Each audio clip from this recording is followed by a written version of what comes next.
Like, what if Kevin Na, who's in this, decides to play all 8 events and makes like $6-7 million? Well, you needed to be the number 1 guy in the PGA Tour to make that last year. You know, I mean, their thinking is we're going to entice some people to do this.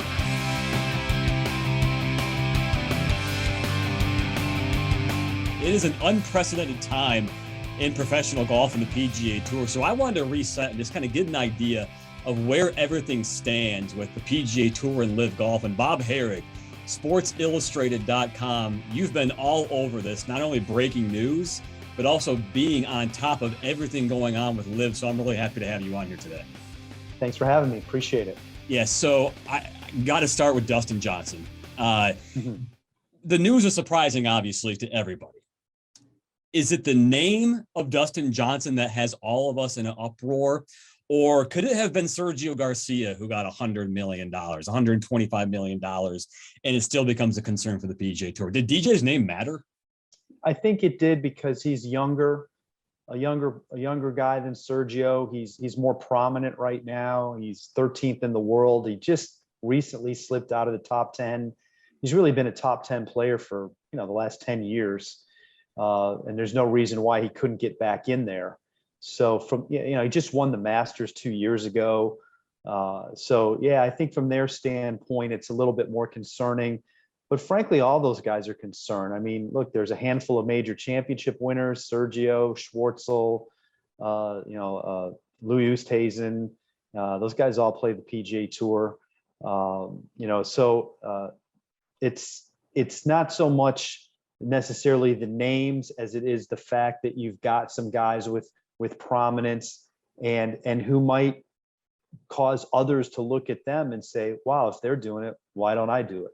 Do you think Dustin Johnson does that for all these top 20 players in the world? Let's say they're looking at Louis Oosthuizen, or I mentioned Sergio or Lee Westwood. Does it matter to them? Does it matter to Justin Thomas or Jordan Spieth or John Rahm that Dustin Johnson's doing this? Or are they still going to stick to their guns and what they've been saying? It's a good question. I think that for those guys you mentioned, it probably doesn't matter, but there might be some others who are on the fence, and this might have opened up their eyes, because you've got a guy who has a lot to lose by doing this. Yeah. If the PGA Tour doesn't allow him back, he's still got a lot of good years left. Where you could argue that Westwood's at the end, and Martin Keimer hasn't been very, very successful lately. Even Sergio hasn't had a lot of great success. I think he's only won 1 time since he won the Masters. So, but Dustin Johnson, yes, he hasn't won in a year, but he was winning prolifically right before that, and we sort of view him as a top player still. Yeah. And they're going to look at him and say, well, man, if he's willing to risk it, maybe it's worth it. And I think that's what's going to be fascinating to see how that plays out.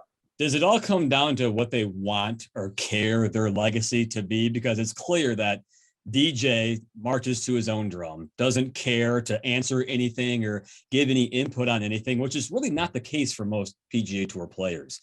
Are they going to be in the same realm, do you think, as DJ and not care ultimately if they can get tens or hundreds of millions of dollars? Or do you think a lot of these young top 25 players in the world are going to look at this and say, I'm going to stick to my guns with the PGA Tour?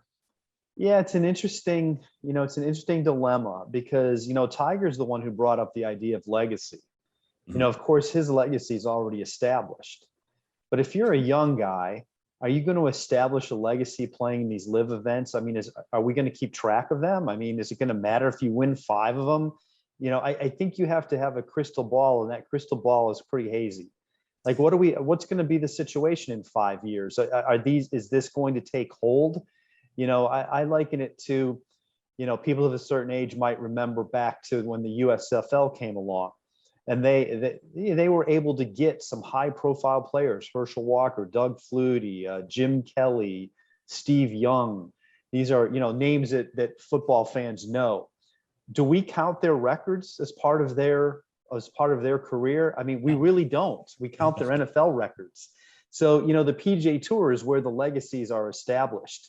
And but on the other hand, we're talking about huge sums of money here.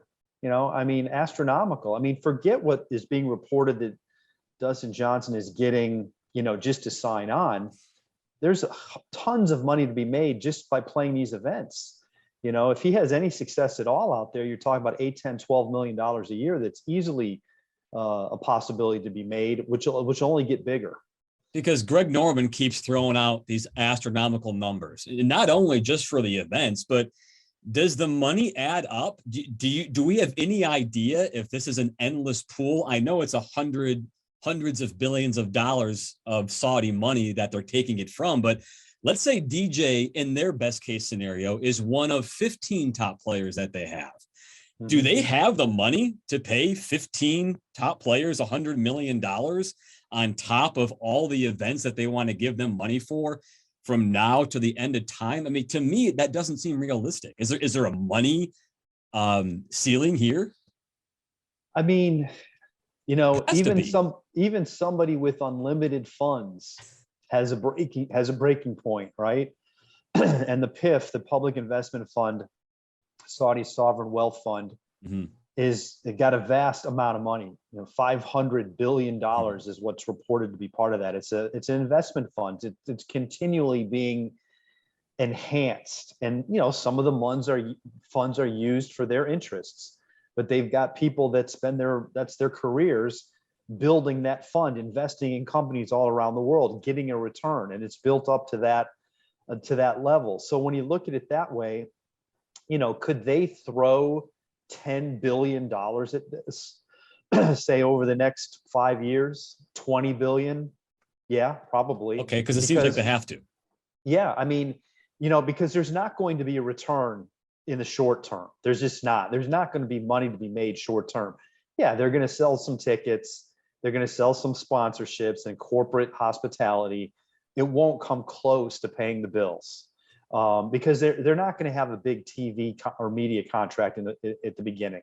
Mm-hmm. That's one thing they're going to need, and so you've got that aspect of it.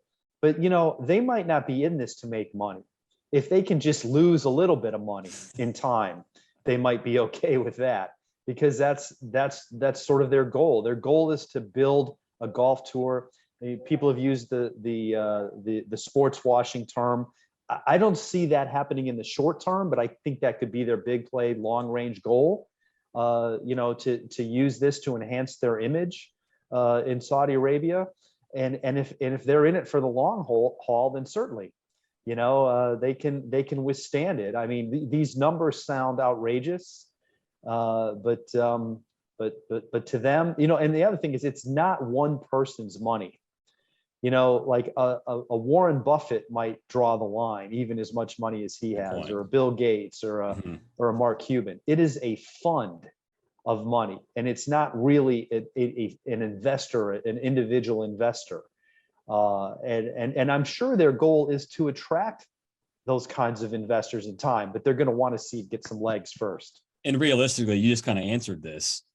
The first event is not going to be good golf to watch. No one's probably going to watch unless you're really adamant of getting on YouTube and doing it. It doesn't seem like the LIV, SGL, Greg Norman, whoever you want to call them, cares this year, 5 years from now.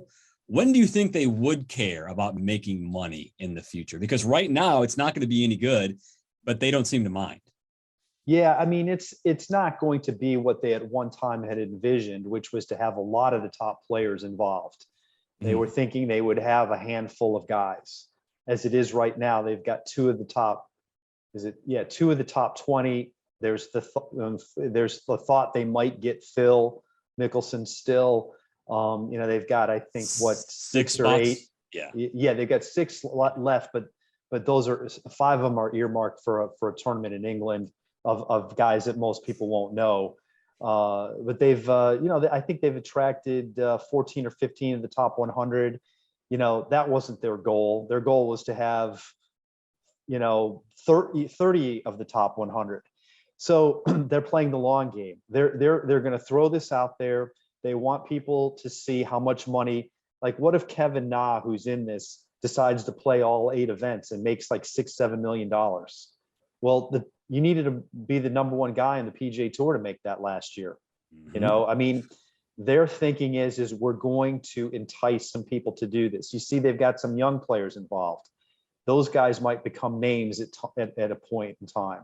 So they're looking down the road. They've already said they're not even going to launch their actual league, which is supposed to be 14 events, until 2024. So they're clearly just using this as kind of a lure, give you a taste of it, see how it might go. My guess, as far as making money, that's way down the road, 5 years at least, because there's got to be so much that they put into this just to get it started. And obviously, we all know in sports, the TV contracts are what really pay the bills. And it might take them a little while to secure something that's profitable. The PGA Tour stance is very evident. We know where they stand. It doesn't feel like they're going to do anything until after the event next week in London. What is your gut on where they begin? Is it suspensions? Is it warnings? Immediate bans? How do you see that playing out for them with what they've been saying all along they're going to do if you go to the Saudi League? I think it's going to be suspensions, and it could be fines, because I think maybe they realize that there might be some legal fallout to this. And if there is legal fallout, what's likely to happen is the court might give players an injunction to continue to play while it plays out, which might take a while. And so in that case, they might want to hurt them in the pocketbook too, because a guy like Dustin Johnson, let's say he's given an injunction and can still play PGA Tour events. If this drags on for 3 years, he might not care. When he's 40 or 41 years old, he might not care if he's not allowed to play on the PGA Tour anymore. But in the meantime, they'll be able to. So they might want to hit him with a fine. They might hit him with a suspension, which is within their rights. They can suspend a guy for doing this. I mean, they are defying. They're a membership organization. Right. Yeah, they're defying the rules. The rules say you need to get a release. The tour isn't giving the release. So, what if they suspend him for a couple of months? Would the majors then follow suit and honor the suspension? That's where this gets dicey. Right. Are these guys willing to miss major championships over this? That's what I want to talk about next is, say the US Open's next, obviously. They really haven't taken a firm stance. They've been very vague. 3 of the last 11 champions are committed to this LIV event next week. To me, it feels like the PGA Tour needs the majors on board with them, because you hear every player say 2 things. I want to play against the best players in the world, and I want to win majors. If they're allowed to play majors in LIV golf, I would imagine that's a massive problem for the PGA Tour. Yes, I think you're right. Yes and no. I mean, eventually, though, you need to be able to qualify for those majors. The tour is a great way to qualify for them. So is the official world golf ranking, which is very nebulous as to certainly the event next week won't be getting world ranking points. It's a couple year process, right? I don't think it has to be a couple of years, but it is a process. It takes some time. And so, it's unclear whether these events in their current form would even be eligible. It might be when they're a league that they would become eligible, and they might have to incorporate these tournaments as part of the Asian Tour, who's sanctioning them. It can't just be standalone 54-hole events. So that's complicated. But, from the standpoint of the majors actually not allowing them to play, yeah, the tour would love that. But I think I see some problems there. I mean, the PGA Tour does not run golf. They are just an entity in North America that puts on golf tournaments. Who are they to say who plays in the majors? Don't the majors want to have the best fields? Are they going to deny past champions? The US Open, for example, Keimer and Dustin Johnson are eligible. They're not going to want guys who won their tournament, who qualified under their rules. Sergio's qualified under their rules. Oosthuizen has. There's probably 10 or 12 guys in that field who have qualified. Are you just going to arbitrarily say, nope, we're not going to let you play? For what reason? They haven't broken a law. You just don't like what they're doing. And we can talk all you want about, playing for this Saudi-backed league and if we like that or not, or if we think that's bad business. But is it really in the best interest of these major tournaments to use that as a reason? Which is probably why they've had the stance of being vague about it, because they might keep it and say, you know what, you can play. I think it's hard. I think it's very hard for them to deny these guys. Under what basis? What did they do? All they did is express an interest in playing somewhere else. Don't penalize the player who's playing in a league you want to penalize. Don't penalize the player. I mean, that's at least how I view it. I have a hard time seeing how they do this. The Masters is its own entity. They're an invitational. They've changed their qualification rules over the years. But I mean, are they going to change it that they're not going to let a past champion play? I mean, they haven't committed a crime. They're not in jail. They've just elected to go with a controversial concept in golf that has some dubious backing nonetheless. But what if it were Mark Cuban backing this? It's free enterprise, right? We like capitalism until we don't. And so, and frankly, that's the easier argument to make because there's no controversy associated with the funding.